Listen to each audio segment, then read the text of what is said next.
Olá, galerinha do 7º ano, tudo bem com vocês? Professora Renata Tiroli na nossa aula 2, aula que nós vamos colocar em prática todo o conhecimento adquirido na aula 1. Bora lá? Mão na massa então?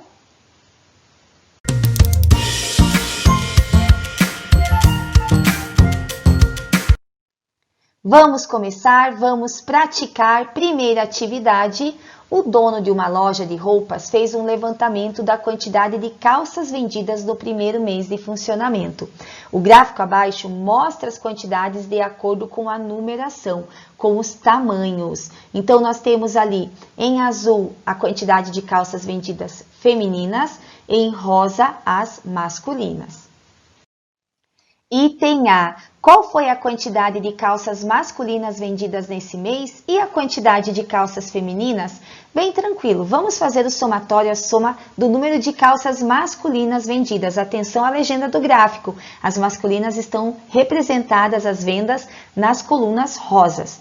Somamos 3 mais 4 mais 21 mais 13 mais 29 mais 5, totalizando 75 calças masculinas vendidas nesse mês. Já as calças femininas estão representadas, as quantidades estão representadas com as colunas, através das colunas azuis. 8 mais 14 mais 6 mais 10 mais 5 mais 2, totalizando 45 calças femininas. Vamos ao item B. Qual foi o tamanho de calça feminina mais vendido nesse mês? E o de calça masculina? Observem com atenção. Vamos primeiro verificar qual foi o tamanho feminino mais vendido. Colunas azuis. O tamanho mais vendido foi o 38. 14 calças com esse número, com essa numeração. Já o número mais vendido, o tamanho mais vendido masculino, observando as colunas em rosa, foi o 44. Foram 29 calças desse número, dessa numeração, vendidas durante esse mês. Item C. Antes de abrir a loja, o dono adquiriu um estoque de calças de acordo com a tabela a seguir. Então, numeração 36, 5 masculinas e 20 femininas. Numeração 38, 10 masculinas e 30 femininas, e assim por diante. Supondo que as vendas no segundo mês do funcionamento da loja sejam iguais às do primeiro, quais as numerações que ele precisará repor no estoque? Então, nós temos que subtrair ali as quantidades, né? Fazendo essa subtração das quantidades que ele tinha em estoque de acordo com a numeração, nós vamos perceber que as calças femininas ele vai precisar repor da numeração 42, já as masculinas 36, 40 e 44. Galera, atividade 2, continuando a nossa prática. A floresta amazônica é a maior floresta tropical do mundo, ocupando quase metade do território brasileiro. Certamente, sua preservação é de grande importância para todo o planeta.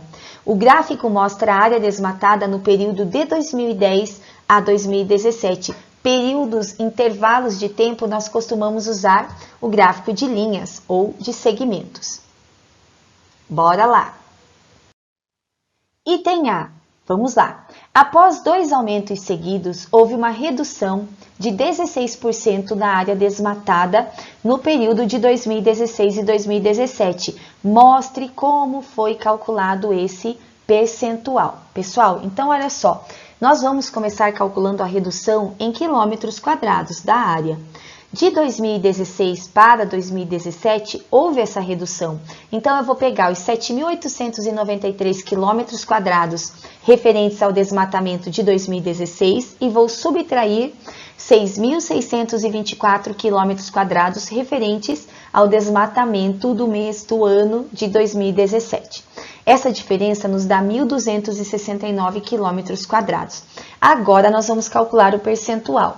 7.893 quilômetros quadrados correspondia a 100% em 2016. A redução de um ano para o outro foi de 1.269 quilômetros quadrados, que corresponde a X%. Multiplicando o cruzado, nós temos que 7.893 vezes o X é igual a 1.269 vezes 100, que nos dá 126.900. Para isolar o x, para deixar a letra sozinha, para a gente resolver essa equação, o 7.893 que está multiplicando passa dividindo. E efetuando essa divisão, nós temos o 16, tão procurado, que era para a gente mostrar o cálculo. Então, a queda foi de aproximadamente 16%. Molezinha, né? Bora para o item B. No item B, considere uma meta para 2020 de reduzir a área desmatada de 3.925 km². Em quantos por cento se deveria reduzir a área desmatada de 2017 para que a gente conseguisse atingir essa meta? Vamos lá então, pessoal? Olha lá. A redução seria de 6.624 km², referente ao ano de 2017, menos 3.925 km², que é a área que nós queremos reduzir de desmatamento para 2020.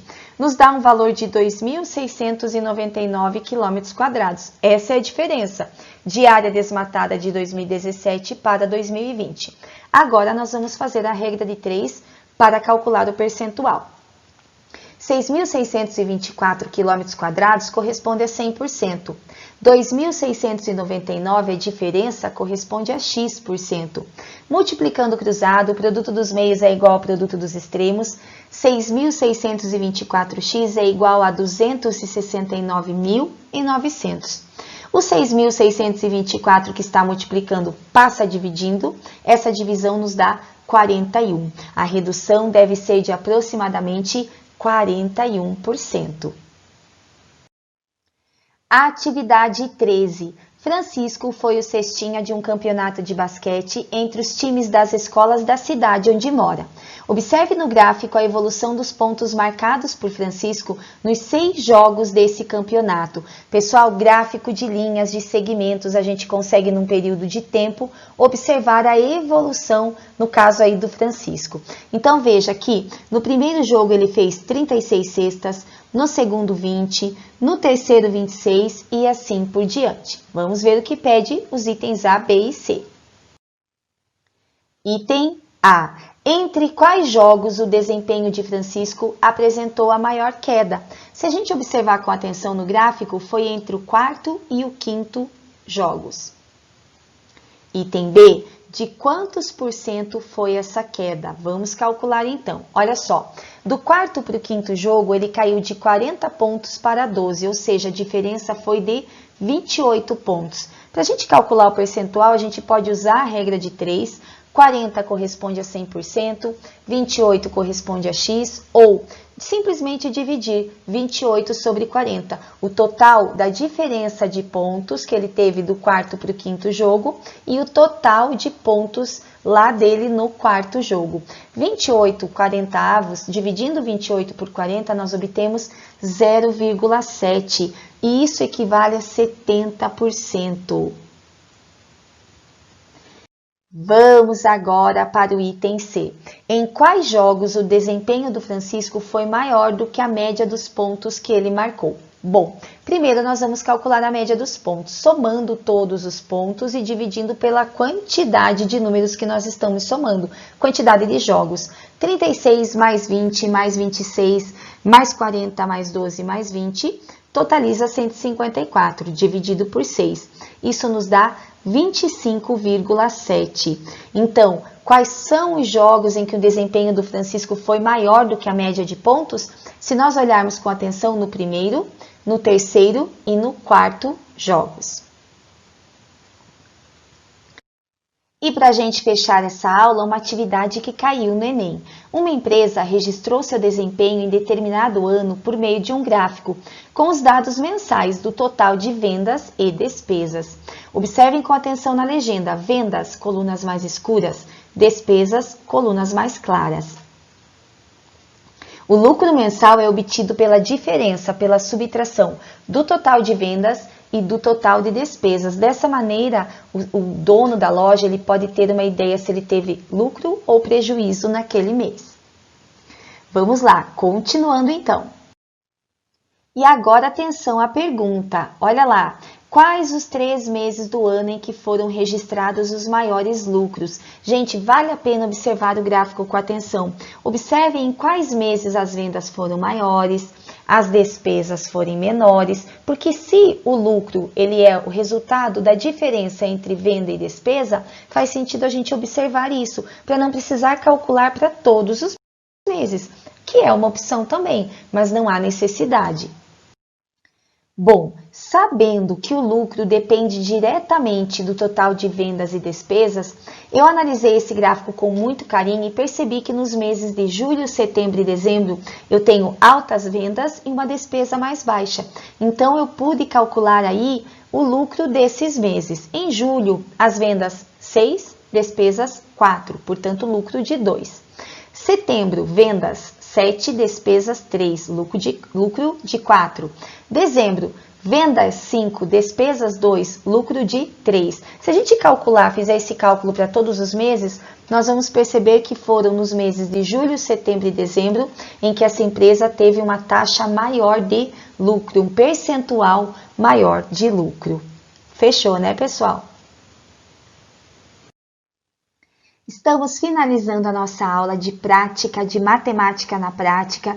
Espero que vocês tenham compreendido a importância e como é que nós lemos e interpretamos situações representadas por diversos tipos de gráfico. Espero vocês na semana que vem. Desejo uma ótima semana de estudos. Fiquem bem, se cuidem. Um beijo, até semana que vem.